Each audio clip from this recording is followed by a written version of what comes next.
Good afternoon, everyone, and welcome back to this important session. So consciousness, all of you, as you know, the term, it cuts across many different disciplines like philosophy, psychology, sociology, neuroscience, biology, so many areas.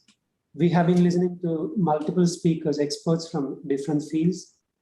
On these line of talks today with us, we have Sister Jayanti from London, who is an expert in the field of spirituality. She would be sharing her experiential wisdom with us in the context of consciousness today. So for this session, we have our chairperson with us, Dr. Bindu M. Kutty. Just let me briefly introduce Dr. Bindu M. Kutty. Dr. Bindu is a professor in the Department of Neurophysiology and officer in charge, Center for Consciousness Studies, NIMHANS. She's also Associate Dean Basic Sciences and in charge Students Affairs, NIMHANS.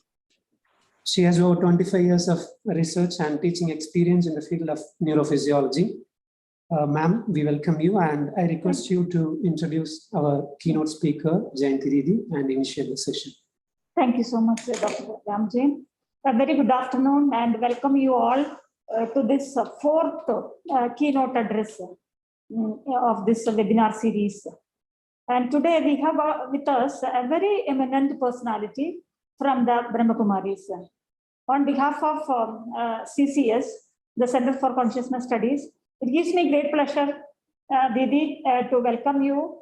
And she is going to enlighten us on a very special aspects of consciousness. Like as Dr. Jain said, we have been hearing about consciousness from different perspectives, from Yoga Vedanta, philosophy, from neuroscience.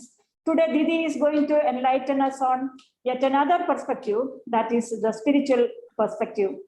And before Madam speak about, deliver her speech, I am happy to share with you about Sister Jayanti. Sister Jayanti is born in 1949 at the young age of 19, she entered into the path of spirituality through Brahma Kumari spiritual organization. From then, she is associated with the Brahma Kumaris. From a very young age, she was instrumental in establishing meditation centers in London, Hong Kong, the Caribbean, Japan, South Africa, and several European countries. Based in London, she is currently the additional administrative head of Brahma Kumaris worldwide, and also the director of Brahma Kumaris meditation centers in European countries and Middle East. Sister Jayanti is a unique blend of Eastern wisdom and Western education and culture, and much sought after public speaker. She has the natural talent of captivating her audience, not just with her wisdom and depth of spirituality, but also with her soothing voice. Her prominent lecture themes have included health, education, racial harmony, women's needs, religions of the world, peace and international relations, all of which have generated much media interest. She has also written several inspiring books on spirituality in daily life. As a spiritual leader, she has represented the Brahma Kumaris in many international forums, including the United Nations. Didi, it is a great pleasure to welcome you, and I invite you to deliver this keynote on consciousness, spiritual perspectives. Over to Didi. Thank you very much, Dr. Bindu, and also Dr. Ravindra. And I want to thank NIMHANS and CCS for having organized this very, very important seminar. And yes, my perspective will be the spiritual perspective in terms of Raj Yoga as taught by the Brahma Kumaris. And I know that many aspects of our teachings are a little bit different to Vedic philosophy, but I will share from my own experience and my own understanding. And maybe the first thing that I would like to state is that my understanding is that the brain is part of the human physiology, and the brain in its beautifully highly developed form is unique to human beings. But that is actually something quite separate to consciousness. And I want to just illustrate this by giving the example of those who've been through the NDE, the near-death experience. And most recently, I was in conversation with Dr. Ingrid Honkala, and she was a NASA scientist.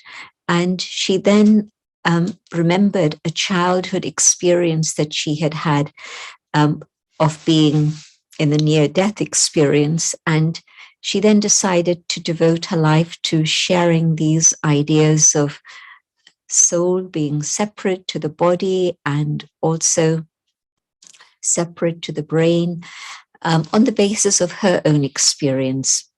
And the other person that I've had several conversations with is Dr. Peter Fennick, who used to be the head of one of the major hospitals here, and his expertise is neuropsychiatry. And he's now retired, but after retirement, he wrote quite a detailed book with his wife, Elizabeth. And the book was taking in this whole subject of the NDE and how he started off as a non-believer, thinking that it's the body and it's the brain that is everything. And when he had many, many patients come and relate their experiences to him, he decided to document that, and it turned into quite a thick document, a book. And basically, what these people talk about is how for maybe a few minutes, and in some cases, 30 minutes, 1 hour, I think that's about the maximum that I've heard, these people talk about leaving the body and being out of the body. Sometimes it's an accident, and in Dr. Ingrid Honkala's case, it was drowning. And something happened and she ended up in that situation, but they fished her out. She was 2.5 years old, and she could relate that whole story. And of course, in Dr. Peter Fennick's books, it's a lot of people that he interviewed, different ages, different backgrounds, but the description is very similar. And that is that they are able to see exactly what is going on, even though the body is in a condition where the medical profession would say that it's death. But after a certain period of time, minutes or however long, then the soul returns to the body and is able to relate that whole experience of what they went through and who they saw within their own awareness. And so the brain was here, the body was here. The brain did not go anywhere. And so according to science, medical science, there's death. But yet this being, and I would describe it as the Atma, the soul, the Atma leaves and is able to perceive whatever it is. And then there's unfinished business, which we would say in India is karmic accounts, still to be settled with that body, through that body. And the soul returns again and then is able to share their full experience. So if I'm looking for anything to validate in terms of science, the near-death experience is one of the major things that we can look into and begin to understand that consciousness is totally separate to the brain and the physical body. And then the question, of course, what is consciousness? And of course, science will use the word consciousness, and I will use the word Atma or soul. And the word Atma actually describes that which is the infinitesimal point of light. And behind me, you see this image. Of course, the image is large, but think about something that exists in reality and yet has no length, width, breadth, or height, but it exists nonetheless. and we're into nanotechnology now. So we understand how something very tiny can hold a huge amount of experience within itself or information within itself. And so this tiny, tiny Atma, Jyoti Bindu, which is why I love your name, Professor. So this Bindu, this point of light, is actually consciousness. And when we say consciousness, what I'm saying is that everything that is within the being, so the human being is the composite of the human, the physiology, but also the being, which is this point of light, the soul.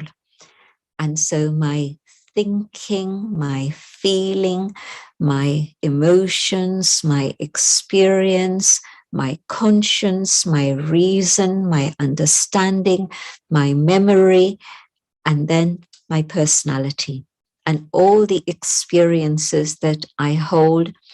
And in this particular forum, I don't mind using this expression of past birth. In some fora, I would not use that expression. I would limit myself just to this particular birth. But I think in Bharat, there's a very deep understanding that there is continuity, and the soul moves from one physical chariot, this vehicle, into another one. And so this Atma, this being of light, the soul, carries within itself, and I've explained a bit of detail, but let me just use 3 words. Man, buddhi, sanskars. Man, you can say, is the mind. Buddhi, I haven't been able to find a proper English word for this because it doesn't mean intellect in that sense of intellectualism, but it means that capacity of the being to understand and retain that understanding, and to use that understanding and belief system in terms of our own conscience. So buddhi includes all of these activities and tasks.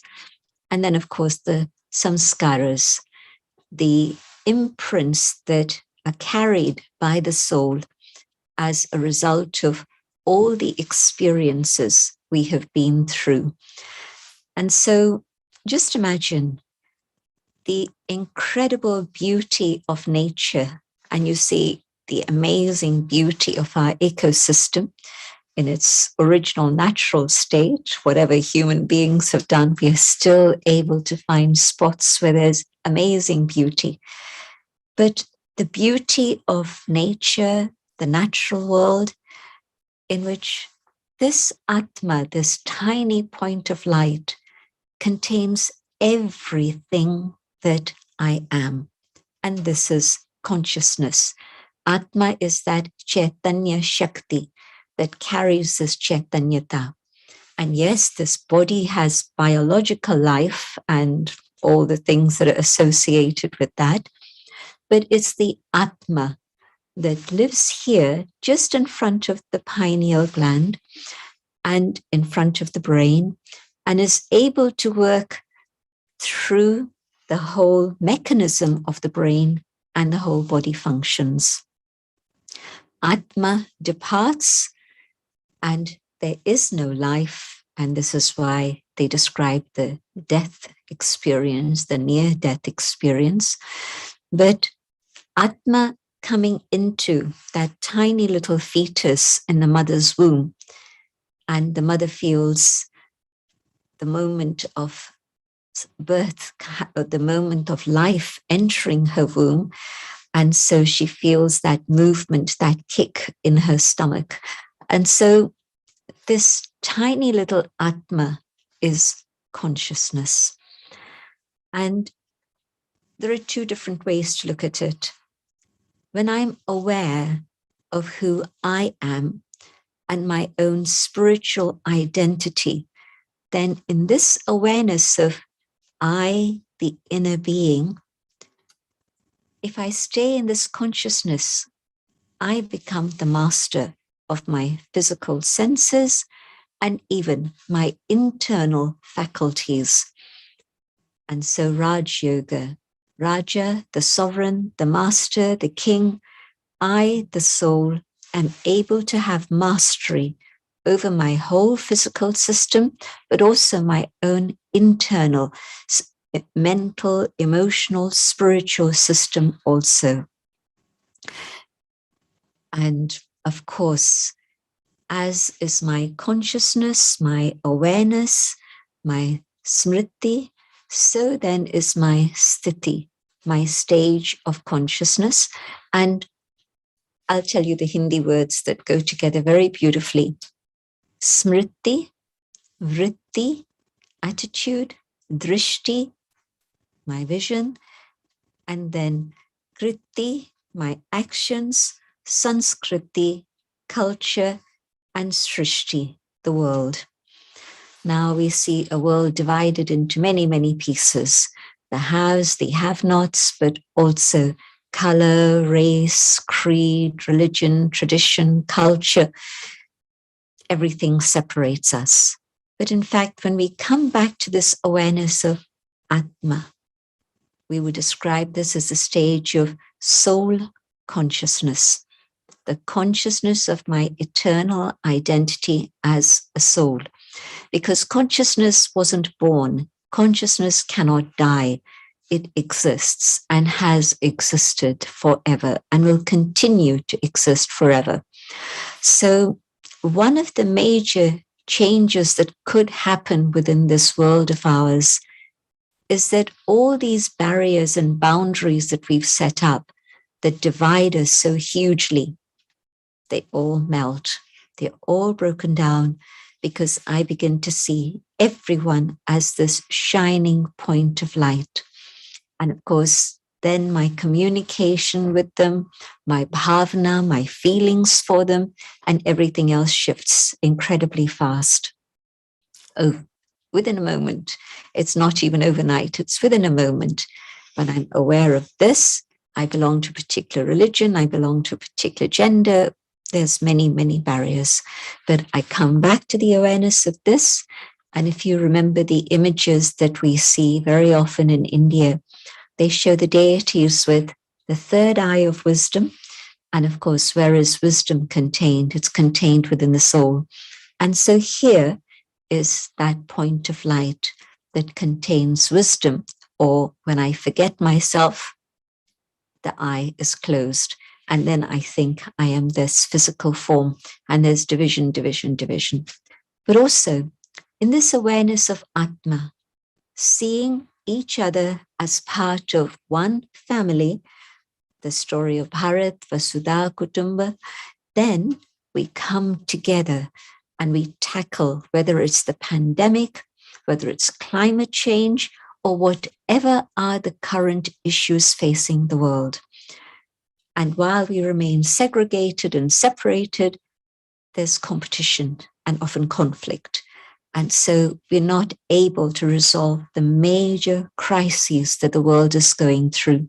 So this is a practical application of consciousness and soul consciousness in particular.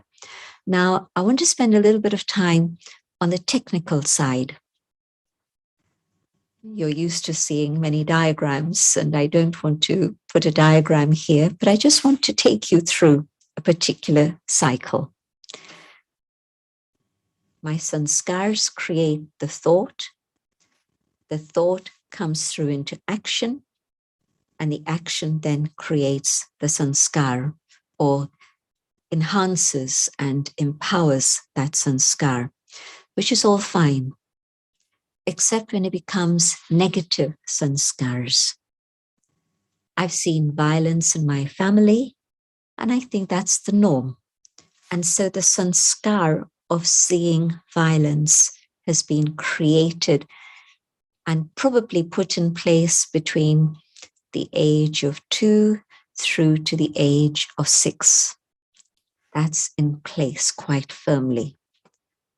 And then out of that norm, my sanskar of violence comes the thought. My little sister has something I want. If I hit her, she'll drop it and I can take it. And then that action, the thought comes first, then the action, and the sanskar is strengthened. And that becomes the ruling sanskar. Now, what have I forgotten? I've forgotten that between the thought and the action, there lies a filter, the buddhi. And when the third eye is open, when there's consciousness, awareness, the thought comes and the buddhi, the conscience, the vivek, kicks into action and says, stop, or says, fine, and it goes through.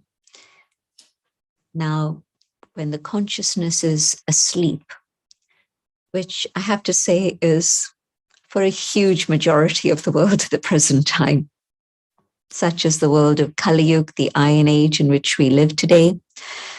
But it means then that without the conscience taking an active part, because if I ignore conscience once, twice, third time, I stop speaking. I'm not listening. And so, with the conscience asleep, violence has been increasing. Violence is just one thing. But in fact, any type of addictive behavior, substance addiction, or any addiction to a negative impulse, whether it's lust, whether it's greed, whether it's attachment, whether it's anger, whether it's ego. These negative forces have become the governing force within our sanskars. And so substance addiction is the same thing. Addictions to bad habits, that's what it is. And so what happens?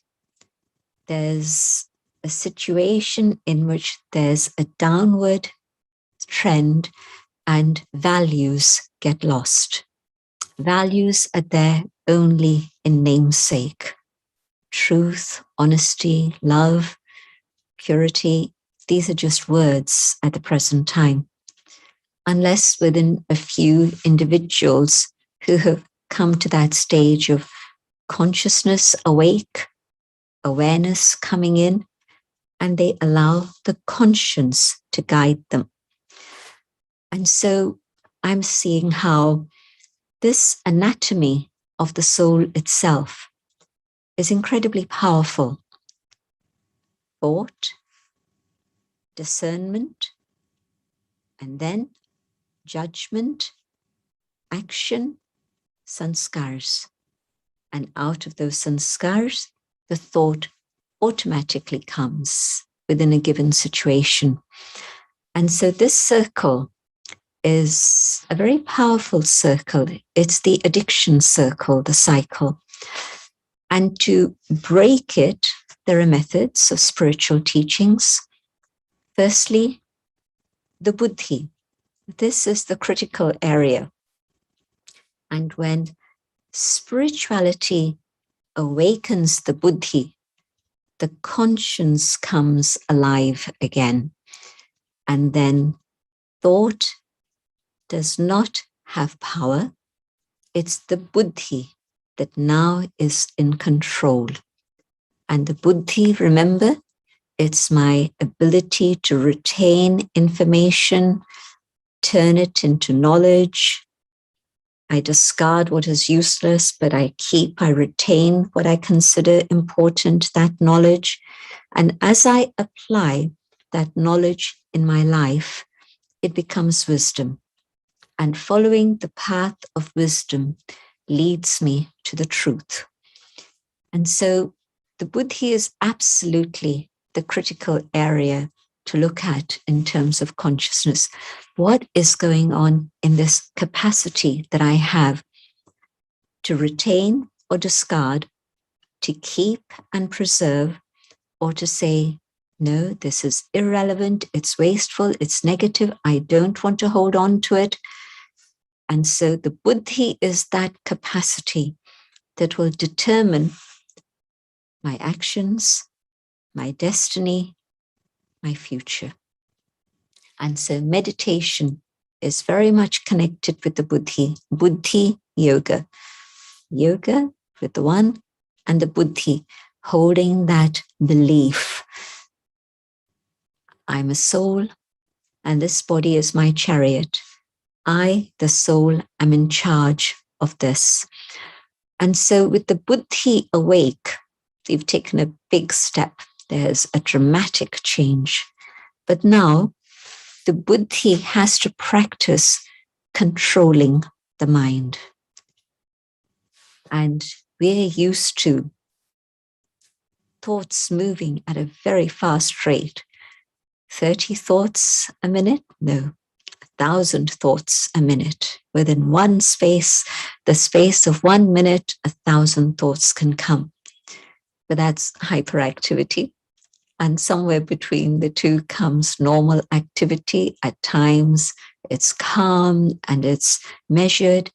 At times it's wild. It's a storm that's going on.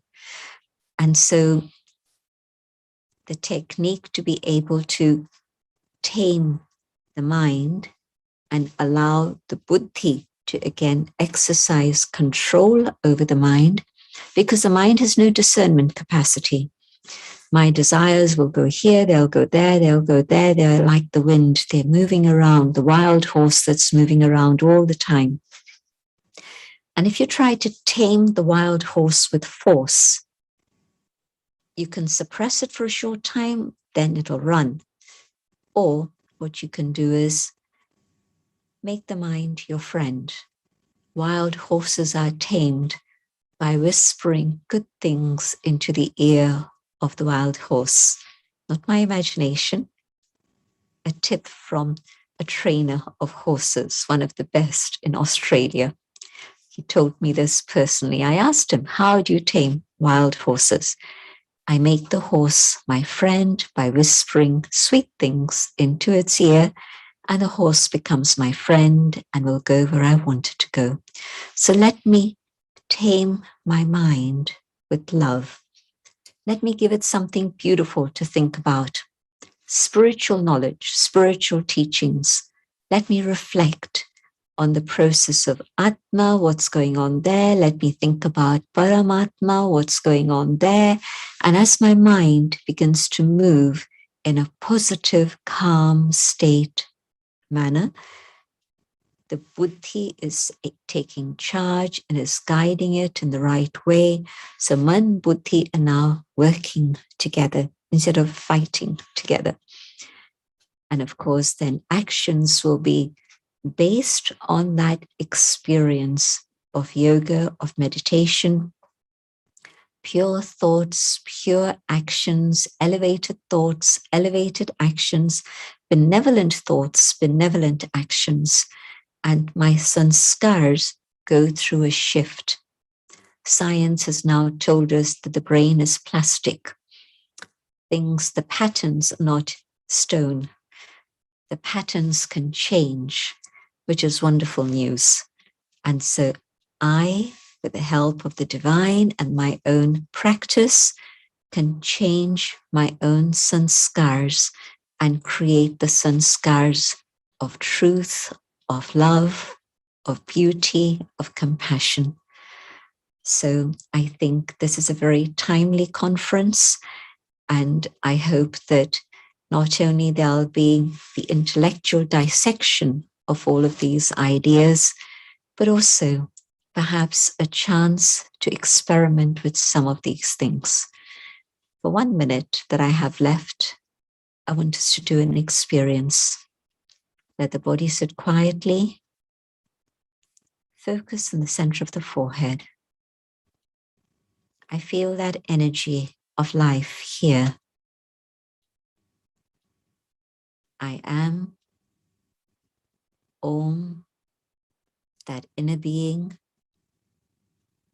Shanti. I am a being of peace. This is my natural state of being. This is my true dharma, my swadharma, through which I can find happiness. Om Shanti. Thank you for your attention. Thank you for giving me this opportunity. Thank you, Didi, for enlightening us on this, spiritual aspects of consciousness and how that transforms you. The basic understanding on spirituality itself help us to transform ourselves, because we realize the meaning of life, and that definitely that journey, help us to transform from a self-centeredness to selflessness, and also that help us even to manifest various inner virtues. We become very generous, we compassionate. It's so beautiful, that human transformation. And you have used the term, it's very thought-provoking, that you have addressed human being as shining points of life. It's so beautiful, the concept. You just imagine that surpass all our barriers. We are only just inhabitants of this planet, that's all. No religious barrier, no caste, creed, sex, nothing, no racism, nothing. See, that purified thought itself is enough for us to transform ourselves. And imagine if everybody, and especially in the present world where there are man-made conflicts, distress, there are many things happening on this, in the entire world. Just imagine this thought itself is enough for us to transform this planet to a heaven. To be frank, that could be the best heaven what human being can create. Thank you for enlightening us on this wisdom. And I request the participants to post your questions. We can have discussion for another 15 minutes with Didi.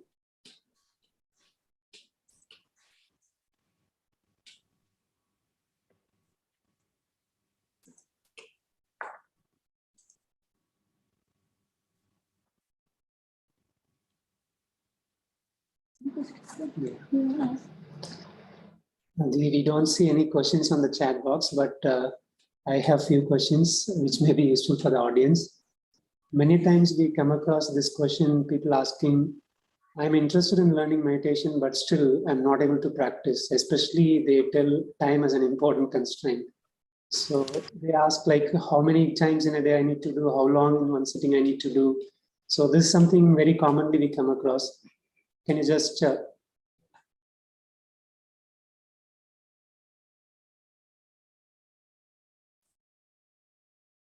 Didi, hope you're listening. Yeah. Yes.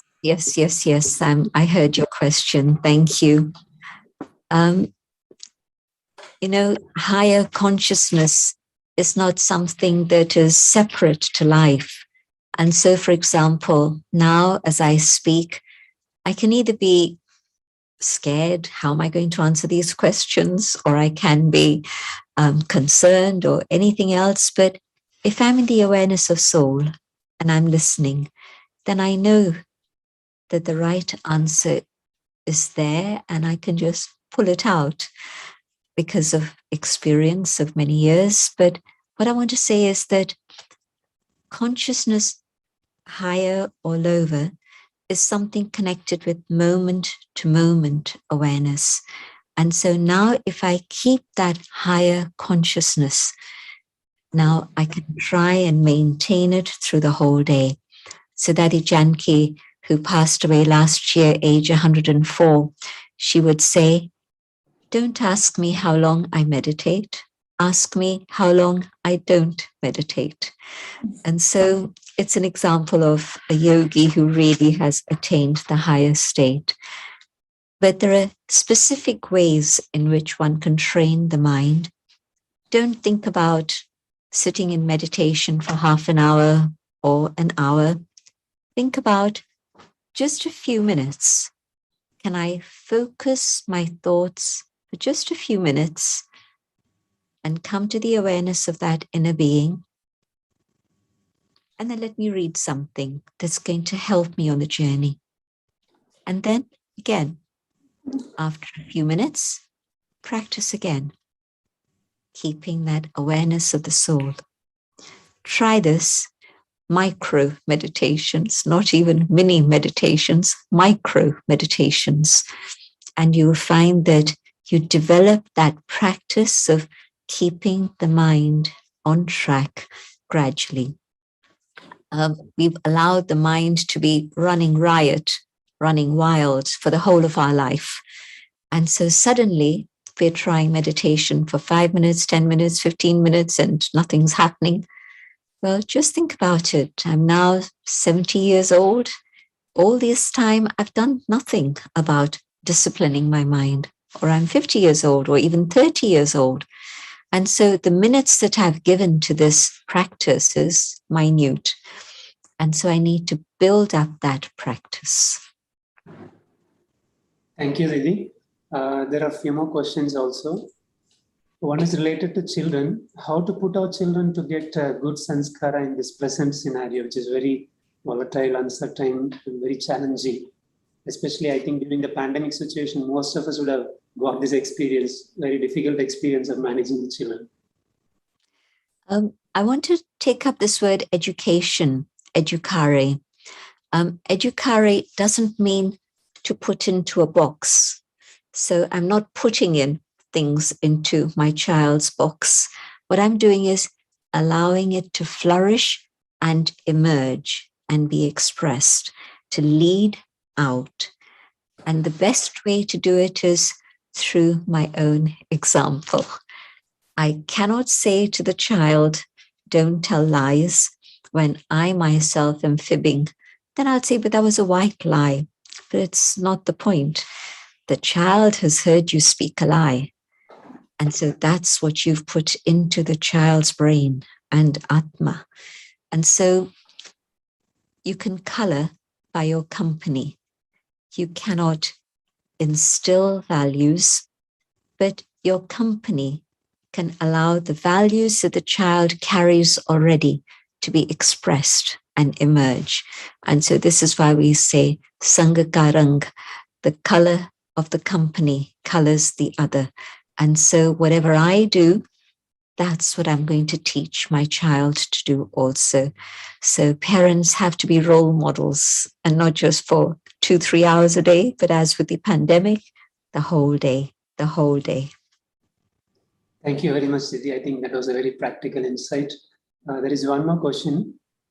It's related to comparing concepts of souls across different traditions of meditation. For example, in Raja Yoga, soul forms the central point.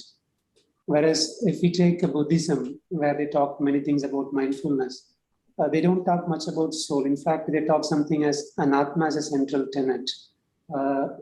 Participants, they, as a third person, they just want to know, is it all just a play of languages? Or in terms of practice, how does these things really matter? I think that understanding the technical side is absolutely relevant to the practice and lifestyle. I can't hold a concept in my mind which is imagination or is saying something else to me and expect my lifestyle to follow that. So I do think that theory is one thing, and practice is allowing that theory to come into my practical life, and both are deeply connected. So I think you have to find what it is that resonates with you, and you believe in it, and you're able to abide by it and see how it works for you. Thank you, Didi.